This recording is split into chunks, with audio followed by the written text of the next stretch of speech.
कर्मों का फल। कहानी मुंशी प्रेमचंद जी की। मुझे हमेशा आदमियों के परखने की सनक रही है और अनुभव के आधार पर कह सकता हूँ कि यह अध्ययन जितना मनोरंजक, शिक्षाप्रद और उद्घाटनों से भरा हुआ है, उतना शायद और कोई अध्ययन ना होगा। लेकिन अपने दोस्त लाला साईं दयाल से बहुत अरसे तक दोस्ती और बेतलकुफ़ी के संबंध रहने पर भी मुझे उनकी थाह न मिली। मुझे ऐसे दुर्बल शरीर में ज्ञानियों की सी शांति और संतोष देखकर आश्चर्य होता था, जो एक नाजुक पौधे की तरह मुसीबतों के झोंके में भी अचल और अटल रहता था। ज्यों वह बहुत ही मामूली दर्जे का आदमी था, जिसमें मानव कमजोरियों की कमी न थी। वह वादे बहुत करता था, लेकिन उन्हें पूरा करने की ज़रूरत नहीं समझता था। वह मिथ्याभाषी ना हो, लेकिन सच्चा भी ना था। बेमुरब्बत ना हो, लेकिन उसकी मुरब्बत छिपी रहती थी। उसे अपने कर्तव्य पर पाबंद रखने के लिए दबाव और निगरानी की ज़रूरत थी। किफ़ायत सारी के उसूलों से बेखबर, मेहनत से जी चुराने वाला, उसूलों का कामचोर, एक ढीला ढाला मामूली आदमी था। लेकिन जब कोई मुसीबत सिर पर आ पड़ती तो उसके दिल में साहस और दृढ़ता की वह ज़बरदस्त ताकत पैदा हो जाती थी, जिसे शहीदों का गुण कह सकते हैं। उसके पास ना दौलत थी, ना धार्मिक विश्वास, जो ईश्वर पर भरोसा करने और उसकी इच्छाओं के आगे सिर झुका देने का स्रोत है। एक छोटी सी कपड़े की दुकान के सिवा कोई जीविका न थी। ऐसे हालातों में उसकी हिम्मत और दृढ़ता का सोता कहाँ छिपा हुआ था, वहाँ तक मेरी अन्वेषण दृष्टि नहीं पहुँचती थी। बाप के मरते ही मुसीबतों ने उस पर छापा मारा। कुछ थोड़ा सा कर्ज विरासत में मिला, जिसमें बराबर बढ़ते रहने की आश्चर्यजनक शक्ति छिपी हुई थी। बेचारे ने अभी बरसी से छुटकारा नहीं पाया था कि महाजन ने नालिश की और अदालत के तिलिस्मी अहाते में पहुँचते ही यह छोटी सी हस्ती इस तरह फूली जिस तरह मशक फलती है, डिक्री हुई। जो कुछ जमा थमा था, बर्तन भाड़े, हांडी तवा, उसके गहरे पेट में समा गए। मकान भी न बचा। बेचारे मुसीबतों के मारे साईं दयाल का अब कहीं ठिकाना न था। कौड़ी कौड़ी को मोहताज, न कहीं घर न बार। कई कई दिन फांकी से गुजर जाते। अपनी तो खैर उन्हें जरा भी फिक्र न थी, लेकिन बीवी थी, 2-3 बच्चे थे। उनके लिए तो कोई न कोई फिक्र करनी पड़ती थी। कुनबे का साथ और यह बेसरो सामी बड़ा दर्दनाक दृश्य था।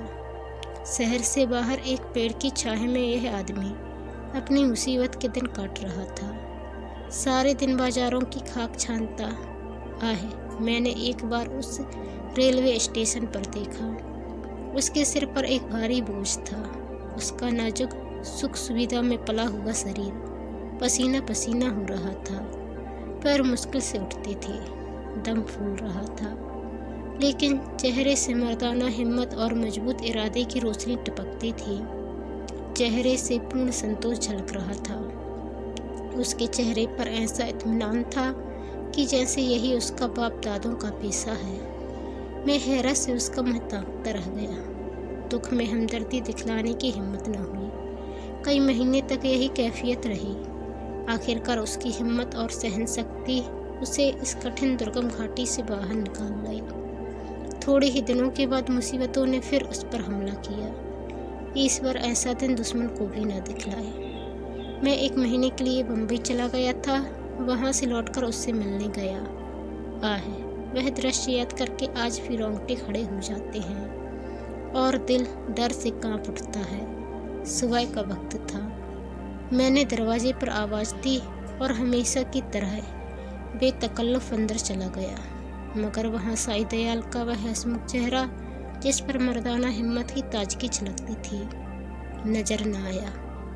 मैं 1 महीने के बाद उनके घर जाऊं और वह आंखों से रोते, लेकिन होठों से हंसते दौड़कर मेले गले लिपट न जाए। जरूर कोई आफत है। उसकी बीवी सिर झुकाए आई और मुझे उसके कमरे में ले गई। मेरा दिल बैठ गया। साईं दयाल एक चारपाई पर मैले कुचैले कपड़े लपेटे आंखें बंद किए पड़ा दर्द से कराह रहा था। जिस्म और बिछौने पर मक्खियों के गुच्छे बैठे हुए थे। आहट पाते ही उसने मेरी तरफ देखा। मेरे जिगर के टुकड़े हो गए, हड्डियों का ढांचा रह गया था। दुर्बलता की इससे ज़्यादा सच्ची और करुणा तस्वीर नहीं हो सकती। उसकी बीवी ने मेरी तरफ निराशा भरी आंखों से देखा। मेरे आंसू भर आए। उस सिमटे हुए ढांचे में बीमारी को भी मुश्किल से जगह मिलती होगी। जिंदगी का क्या जिक्र। आखिर मैंने धीरे पुकारा। आवाज़ सुनते ही वह बड़ी बड़ी आंखें खुल गईं, लेकिन उनमें पीड़ा और शोक के आंसू न थे। संतोष और ईश्वर पर भरोसे की रोशनी थी और वह पीला चेहरा। वह गंभीर संतोष का मौन चित्र, वह संतोषमय संकल्प की सजीव स्मृति। उसके पीलेपन में मर्दाना हिम्मत की लाली झलकती थी। मैं उसकी सूरत देखकर घबरा गया। क्या यह बुझते हुए चिराग की आखिरी झलक तो नहीं है? मेरी सहमी हुई सूरत देखकर वह मुस्कुराया और बहुत धीमी आवाज में बोला, तुम ऐसे उदास क्यों हो? यह सब मेरे कर्मों का फल है। मगर कुछ अजब बदकिस्मत आदमी था। मुसीबतों को उससे कुछ खास मोहब्बत थी। किसी उम्मीद थी कि वह उस प्राणघातक रोग से मुक्ति पाएगा। डॉक्टरों ने भी जवाब दे दिया था। मौत के मुंह से निकल आया। अगर भविष्य का जरा भी ज्ञान होता तो सबसे पहले मैं उसे जहर दे देता। उस शोकपूर्ण घटना को याद करके कलेजा मुँह को आता है। धिक्कार है इस जिंदगी पर कि बाप अपनी आंखों से अपने इकलौते बेटे का शोक देखे। कैसा हंसमुख, कैसा खूबसूरत होनहार लड़का था, कैसा सुशील, कैसा मधुरभाषी। जालिम मौत ने उसे छांट लिया। प्लेग की दुहाई मची हुई थी। शाम को उल्टी निकली और सुबह को कैसी मनहूस अशुभ सुबह थी। वह जिंदगी सवेरे की चिराग की तरह बुझ गई। मैं उस वक्त उस बच्चे के पास बैठा हुआ था और साईं दयाल दीवार का सहारा लिए हुए खामोश आसमान की तरफ देखता था। मेरी और उसकी आंखों के सामने जालिम और बेरहम मौत ने उस बच्चे को हमारी गोद से छीन लिया। मैं रोते हुए साईं दयाल के गले से लिपट गया। सारे घर में कोहराम मचा हुआ था। बेचारी माँ पछाड़े खा रही थी। बहनें दौड़ दौड़ कर भाई की लाश से लिपटती थीं और जरा देर के लिए ईर्ष्या ने भी संवेदना के आगे सिर झुका दिया था। मोहल्ले की औरतों को आंसू बहाने के लिए दिल पर जोर डालने की जरूरत न थी। जब मेरे आंसू थमे तो मैंने साईं दयाल की तरफ देखा। आंखों में तो आंसू भरे हुए थे। संतोष का आंखों पर कोई बस नहीं, लेकिन चेहरे पर मर्दाना दृढ़ता और समर्पण का रंग स्पष्ट था। इस दुख की बाढ़ और तूफानों में भी शांति की नैया उसके दिल को डूबने से बचाए हुए थी। इस दृश्य ने मुझे चकित नहीं, स्तंभित कर दिया। संभावनाओं की सीमाएं कितनी ही व्यापक हों, ऐसी हृदय द्रावक स्थिति में होश हवास और इत्मीनान को कायम रखना उन सीमाओं से परे है। लेकिन इस दृष्टि से साईं दयाल मानव नहीं, अति मानव था। मैंने रोते हुए कहा, भाई साहब, अब संतोष की परीक्षा का अवसर है।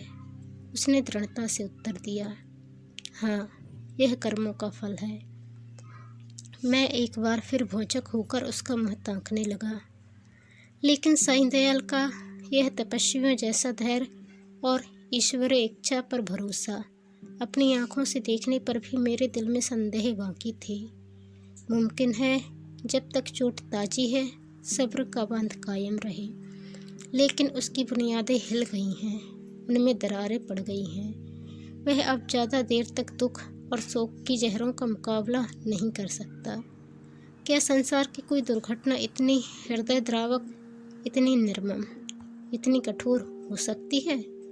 संतोष और दृढ़ता और धैर्य और ईश्वर पर भरोसा, यह सब उस आंधी के समान, घास फूल से ज़्यादा नहीं। धार्मिक विश्वास तो क्या, आध्यात्म तक उसके सामने सिर झुका देता है। उसके झोंके आस्था और निष्ठा की जड़ें हिला देते हैं। लेकिन मेरा अनुमान गलत निकला। साईं दयाल ने धीरज को हाथ से न जाने दिया। वह बदस्तूर जिंदगी के कामों में लग गया। दोस्तों की मुलाकातें और नदी के किनारे की सैर और तफरीह और मेलों की चहल पहल, इन दिलचस्पियों में उसके दिल को खींचने की ताकत अब भी बाकी थी। मैं उसकी एक एक क्रिया को, एक एक बात को गौर से देखता और पढ़ता। मैंने दोस्ती के नियम कायदों को भुलाकर उसे उस हालत में देखा जहाँ उसके विचारों के सिवा और कोई न था।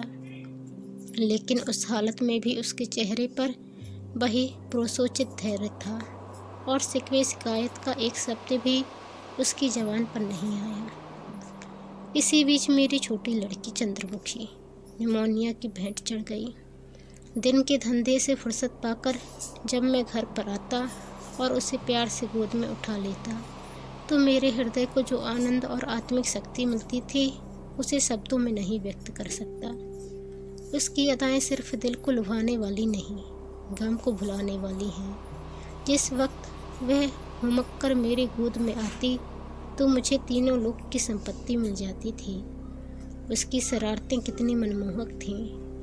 अब हुक्के में मज़ा नहीं रहा, कोई चिलम को गिराने वाला नहीं, खाने में मज़ा नहीं आता, कोई थाली के पास बैठा हुआ उस पर हमला करने वाला नहीं। मैं उसकी लाश को गोद में लिए बिलख बिलख कर रो रहा था। यही जी चाहता था कि अपनी ज़िंदगी का खात्मा कर दूं। यकायक मैंने साईं दयाल को आते देखा। मैंने फौरन आंसू पोंछ डाले और उस नन्ही सी जान को ज़मीन पर लिटाकर बाहर निकल आया। उस धैर्य और संतोष के देवता ने मेरी तरफ संवेदनशील की आंखों से देखा और मेरे गले से लिपटकर रोने लगा। मैंने कभी उसे इस तरह चीखें मारकर रोते नहीं देखा। रोते रोते उसकी हिचकियाँ बंध गईं। बेचैनी से बेसुध और बेहार हो गया। यह वही आदमी है जिसका इकलौता बेटा मरा और माथे पर बल नहीं आया। यह काया पलट क्यों? इस शोकपूर्ण घटना के कई दिन बाद जबकि दुखी दिल संभलने लगा, एक रोज हम दोनों नदी की सैर को गए। शाम का वक्त था। नदी कहीं सुनहरी, कहीं नीली, कहीं काली, कहीं थके हुए मुसाफिर की तरह धीरे धीरे बह रही थी। हम दूर जाकर एक टीले पर बैठ गए, लेकिन बातचीत करने को जी न चाहता था। नदी के मौन प्रवाह ने हमको भी अपने विचारों में डुबो दिया। नदी की लहरें विचारों की लहरों को पैदा कर देती हैं। मुझे ऐसा मालूम हुआ कि प्यारी चंद्रमुखी लहरों की गोद में बैठी मुस्कुरा रही है। मैं चौंक पड़ा और अपने आंसुओं को छिपाने के लिए नदी में मुंह धोने लगा। साईं दयाल ने कहा, भाई साहब, दिल को मजबूत करो, इस तरह कुड़ोगे तो ज़रूर बीमार हो जाओगी। मैंने जवाब दिया, ईश्वर ने जितना संयम तुम्हें दिया है उसमें से थोड़ा सा मुझे भी दे दो, मेरे दिल में इतनी ताकत कहाँ। साईं दयाल मुस्कुराकर मेरी तरफ ताकने लगे। मैंने उसी सिलसिले में कहा, किताबों में तो दृढ़ता और संतोष की बहुत सी कहानियाँ पढ़ी हैं, मगर सच मानो कि तुम जैसा दृढ़, कठिनाइयों में सीधा खड़ा रहने वाला आदमी आज तक मेरी नज़र से नहीं गुजरा। तुम जानते हो कि मुझे मानव स्वभाव के अध्ययन का हमेशा से शौक़ है, लेकिन मेरे अनुभव में तुम अपनी तरह के अकेले आदमी हो। मैं यह ना मानूंगा कि तुम्हारे दिल में दर्द और घुलावट नहीं है, उसे मैं अपनी आँखों से देख चुका हूँ। फिर इस ज्ञानियों जैसे संतोष और शांति का रहस्य तुमने कहाँ छिपा रखा है? तुम्हें इस समय यह रहस्य मुझसे कहना पड़ेगा। साईं दयाल कुछ सोच विचार में पड़ गया और ज़मीन की तरफ ताकते हुए बोला, यह कोई रहस्य नहीं, मेरे कर्मों का फल है। यह वाक्य मैंने चौथी बार उसकी ज़बान से सुना और बोला, जिन कर्मों का फल ऐसा शक्तिदायक है, उन कर्मों की मुझे भी कुछ दीक्षा दो। मैं ऐसे फलों से क्यों वंचित रहूं? साईं दयाल ने व्यथापूर्ण स्वर में कहा, ईश्वर न करे कि तुम ऐसा कर्म करो और तुम्हारी जिंदगी पर उसका काला दाग लगे।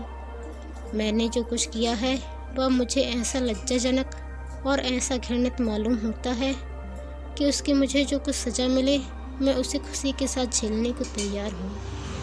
आहे, मैंने एक ऐसे पवित्र खानदान को, जहाँ मेरा विश्वास और मेरी प्रतिष्ठा थी, अपनी वासनाओं की गंदगी में लिथेड़ा और एक ऐसे पवित्र हृदय को जिसमें मोहब्बत का दर्द था, जो सौंदर्य वाटिका की एक अनोखी नई खिली हुई कली थी और सच्चाई थी। उस पवित्र हृदय में मैंने पाप और विश्वासघात का बीज हमेशा के लिए बो दिया। यह पाप है जो मुझसे हुआ है और उसका पल्ला उन मुसीबतों से बहुत भारी है जो मेरे ऊपर अब तक पड़ी हैं या आगे चलकर पड़ेंगी। कोई सजा, कोई दुख, कोई क्षति उसका प्रायश्चित नहीं कर सकती। मैंने सपने में भी न सोचा था कि साईं दयाल अपने विश्वासों में इतना दृढ़ है। पाप हर आदमी से होते हैं। हमारा मानव जीवन पापों की एक लंबी सूची है। वह कौन सा दामन है जिस पर यह काले दाग नहीं है। लेकिन कितने ऐसे आदमी हैं जो अपने कर्मों की सजाओं को इस तरह उदारतापूर्वक मुस्कुराते हुए झेलने के लिए तैयार हों। हम आग में कूदते हैं लेकिन जलने के लिए तैयार नहीं होते। मैं साईं दयाल को हमेशा इज्जत की निगाह से देखता हूँ। इन बातों को सुनकर मेरी नज़रों में उसकी इज्जत 3 गुनी हो गई। एक मामूली दुनियादार आदमी के सीने में एक फ़कीर का दिल छुपा हुआ था जिसमें ज्ञान की ज्योति चमकती थी। मैंने उसकी तरफ श्रद्धापूर्ण आंखों से देखा और उसके गले से लिपटकर बोला, साईं दयाल, अब तक मैं तुम्हें एक दृढ़ स्वभाव का आदमी समझता था, लेकिन आज मालूम हुआ कि तुम उन पवित्र आत्माओं में हो जिनका अस्तित्व संसार के लिए वरदान है। तुम ईश्वर के सच्चे भक्त हो और मैं तुम्हारे पैरों पर सिर झुकाता हूँ। Please like, share and subscribe कीजिए मेरे channel Alfaza diary by Deepa Soni को। धन्यवाद।